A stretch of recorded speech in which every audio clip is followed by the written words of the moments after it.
Wow, Anthony Joshua finally admits he doesn't know how good his conditioning is ahead of his rematch with Alexander Usyk.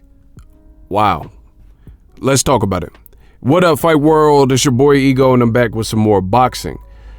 Joshua says in a recent press conference call, according to him, because he faded in the 12th round with Usyk, they were asking about his stamina. He says, I can't say now. What I've noticed in the fights here, I think, is all the guys have been sparring and training, and they get to the fight and they're effing blowing. Like it's only Floyd Mayweather, like Errol Spence, I think Terrence Crawford. They have like phenomenal conditioning. They could work from round 1 to round 12, right? So I don't know how good my conditioning is.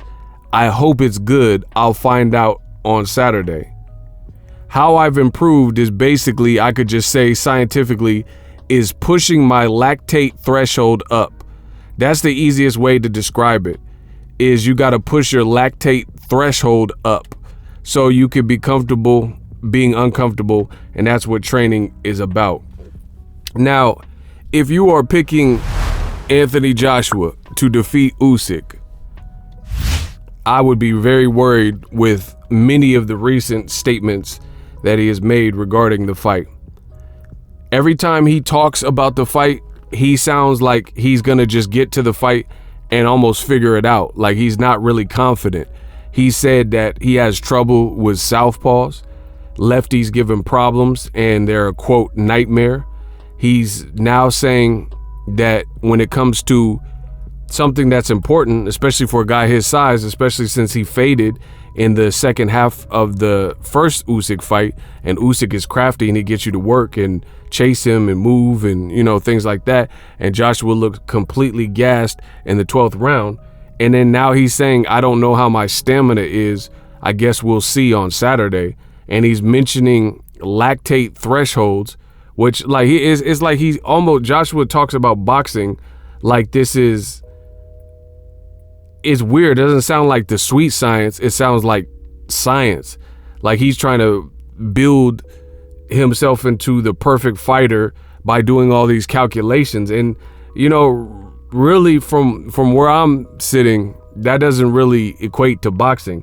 Like, for example, Amir Khan, I seen him doing all this industrial training and all kinds of jazz for the Canelo. Hey, get the payday. You want payday? I know that.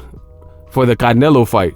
And Canelo, like, detonated and abolished his chin. You see what I'm saying? So it's like he was doing all these neck exercises and all this state-of-the-art equipment. And I remember another English fighter, and look, that's a pattern. At least the examples I could think of, they're all British fighters. So that was the example with Amir Khan, British fighter. And then you have a British fighter in Kell Brook, and I seen him, he was working with like some kind of Stanford type like laboratory or college campus, and he was doing all this training, getting ready for Triple G, and then he got his eye and orbital shattered versus Triple G. And then now you have Joshua talking about, oh yeah, it's my lactate threshold, I must increase it. You know what I mean? And that just doesn't give me the confidence. Saying you have problems with lefties, you said you wanted to box him, and in the first fight you didn't want to hurt him. Then you're saying, I don't know how good my stamina is, we'll find out. And then you're mentioning other great fighters who have excellent stamina, like Floyd, Errol, and Terrence Crawford. Like those are guys at welterweight, and they have nothing to do with you, you know. And I would have been like, I reached out to Errol Spence to see what he does, or I phoned and FaceTimed Terrence Crawford or Floyd Mayweather, but he's just admiring the work, you know. And I'm not saying those are obviously great fighters, so I'm not saying anything's wrong with that, but he just sounds like he's in awe of what they can do, and he still sounds like low confidence for if he can do it. So it doesn't sound like he's confident that he will absolutely beat Usyk. Listen, he's a big dude, you know, he has a punch, so anything can happen. I'm still picking Usyk. And the more Joshua talks, the worse I think it gets for him, because his lack of confidence or low confidence sounding, you know, that's making me more confident in picking Usyk, which is an easy pick for me, just like the first time. If not, he's just reaffirming and making me feel more comfortable. So, you know, whether he could prove me wrong, we'll find out for the fight. But Joshua doesn't sound confident. And I know some of the Joshua apologists and British fans are going to say, oh, it's skullduggery and, you know, he's trying to throw the dogs off the scent and all that. But Joshua always talks like this. I think he's insecure and lacks confidence in certain areas where he should be, you know, as a pugilist. And, you know, this is a barbaric sport. So you can't really not believe in yourself. And it's going to be very hard at the elite level if you don't, because Usyk, he looks insanely confident, insanely calm, and he's fought bigger guys for quite some time. Maris Bradis was bigger than him. Tony Bellew had just came from heavyweight.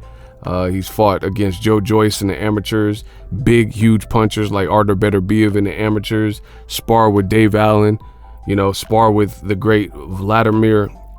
Actually, I think it was Vladimir Klitschko, you know, Dr. Steelhammer.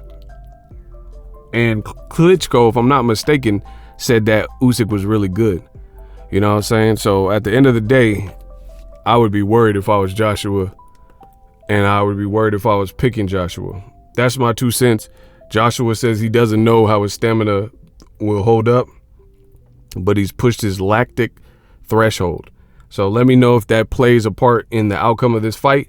In the comment section, SLC, subscribe, like, and comment, and I'm out. Introducing Super Thanks. Right here on the official Boxing Ego YouTube. Super Thanks allows you, the viewers, to show a little bit of extra gratitude, which enables me as a full-time content creator to push out the content you need in the world of boxing. Underneath all the videos, you will see a heart with the $sign in it. You can enter any amount that you find suitable as a super thanks. A brand new, interactive, and colorful way to get your comments highlighted and noticed by not only myself, but other people on the YouTube platform. Super thanks, a unique and cool way to show and applaud us full-time content creators. Hopefully you guys enjoy the content. Super thanks. The future is now. The Hibernation 5s by Kenichi Bear. Hybrid gaming and lifestyle headphones.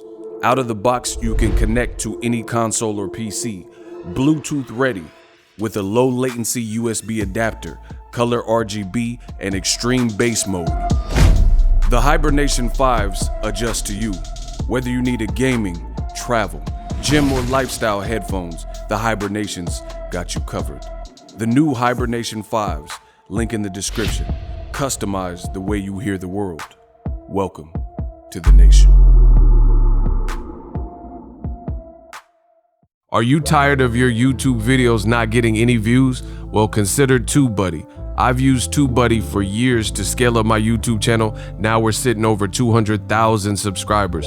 TubeBuddy is a browser extension that offers a ton of built-in productivity and time-saving services to take your channel to the next level. Use my link in the description to get started with TubeBuddy and level up your channel faster. We working.